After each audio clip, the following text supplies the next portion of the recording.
মোতাসিম মোতাসিম মোতাসিম কে? আপনার নাম মোতাসিম?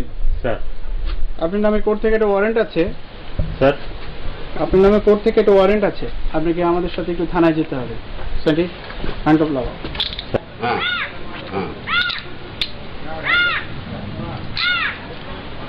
হ্যাঁ হ্যাঁ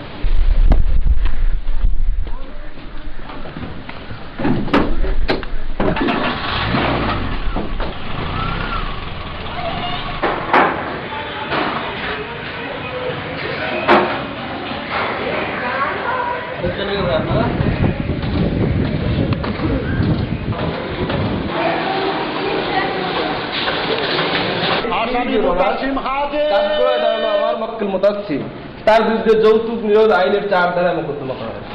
সে নাকি বাদীর কাছ থেকে যৌতুক চেয়েছে।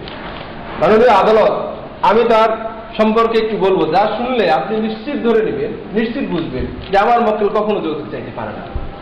আমার মক্কেল গ্রামের অত্যন্ত ধনী পরিবারের এবং সম্ভ্রান্ত পরিবারের সন্তান, এবং তার বাবার অনেক জমি জমা আছে। আমার মক্কেল অ্যাডওয়ার্ড কলেজ থেকে পড়াশোনার সময় থেকেই সিদ্ধান্ত নিয়েছিল সে চাকরি বাকরি না করে গ্রামে গিয়ে তার যে পিতার সহায় সম্পত্তি আছে সেগুলো দেখাশোনা করবে এবং গ্রামের যত বেকার যুবক আছে তাদেরকে আত্মকর্মসংস্থানের সুযোগ সৃষ্টি করে দেবে। অ্যাডওয়ার্ড কলেজে পড়ার সময় থেকেই আমার মক্কেলের সঙ্গে বাদীর একটি প্রণয়ের সম্পর্ক হয়েছিল। সেই সম্পর্কের সূত্র ধরে তাদের ভিতরে বিবাহ হয়েছিল। বিবাহের সময় থেকে আমার মক্কেল জানতো তার শ্বশুর অত্যন্ত গরিব, কখনোই যৌতুক দেওয়া সম্ভব না তার পক্ষে। আমার মক্কেলের মাথায় কখনোই আসেনি বিবাহের সময় সে যৌতুক দেবে। কিন্তু এই 2 মাস দাম্পত্য সম্পর্ক সুন্দরভাবে অতিবাহিত করার পর বাদীর পিতার মনে একটা দৃঢ়সন্ধি আসে যে এই জামাইকে যদি আমার ঘরে এনে রাখতে পারে তাহলে আমার আর আয় রোজগারের কোনো চিন্তা করা লাগবে না। এবং তার ফলশ্রুতিতে এই বাদীকে আমার বাদীকে শিখিয়ে দিয়ে দাম্পত্য কলহের ভিতরে দ্বন্দ্ব সৃষ্টি করেছে এবং বাদী বলেছে আমার পিতার বাড়িতে তোমাকে থাকতে হবে, আমার পিতাকেও দেখতে হবে। এবং তার পরিপ্রেক্ষিতে এই দাম্পত্য সম্পর্কের ভিতরে একটা দ্বন্দ্ব সৃষ্টি হয়, গণ্ডগোল হয়। এই সূত্রদের বাদী তার পিতার কুপরামর্শে সিদ্ধান্ত নিয়েছে যে যৌতুক নিরোধের এই আইনের জটিল মান পেছে ফেলে আমার এই সহজ সরল মক্কেলকে তাকে শ্বশুর বাড়ি যেতে বাধ্য করবে এবং তার পরিস্থিতিতে ইউর অনার, আমার প্রতিপক্ষের বিজ্ঞ আইনজীবী ইউর অনার, আসামির বিরুদ্ধে নালিশি দরখাস্তে যৌতুক দাবি সুস্পষ্ট অভিযোগ রয়েছে। আসামি জামিন অযোগ্য ধারার অপরাধ করেছে। আসামি জামিন নামঞ্জুর হবে। সরি সরি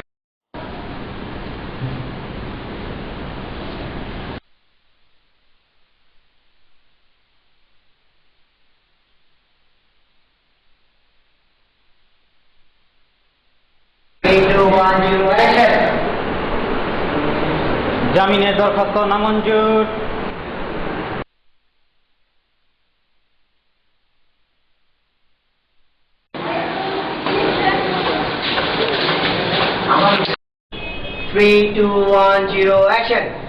ম্যাডাম, আমি আমার মক্কেলের সাথে কথা বলেছি, মক্কেলের আব্বা আম্মার সাথেও কথা বলেছি, তারা অনুতপ্ত তাদের এই কাজের জন্য। এখন আপনি এবং আপনার মক্কেল বাদী তিনি যদি রাজি থাকেন তাহলে আমরা আপোষ করে নিতে পারি।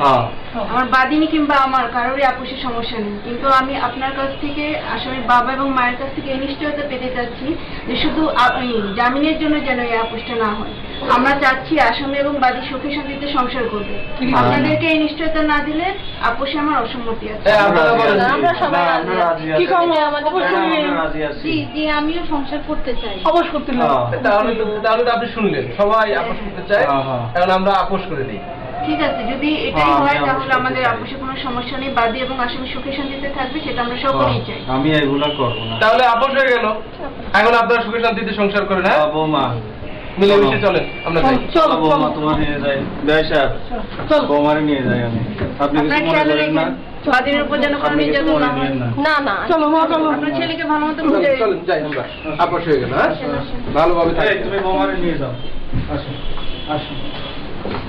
বাংলাদেশ সরকার আমাদের মতো গরিব দুঃখীদের সরকারি খরচে মামলা করার ব্যবস্থা করায় আজ আমি উপকৃত এবং স্বামী সংসারে ফিরে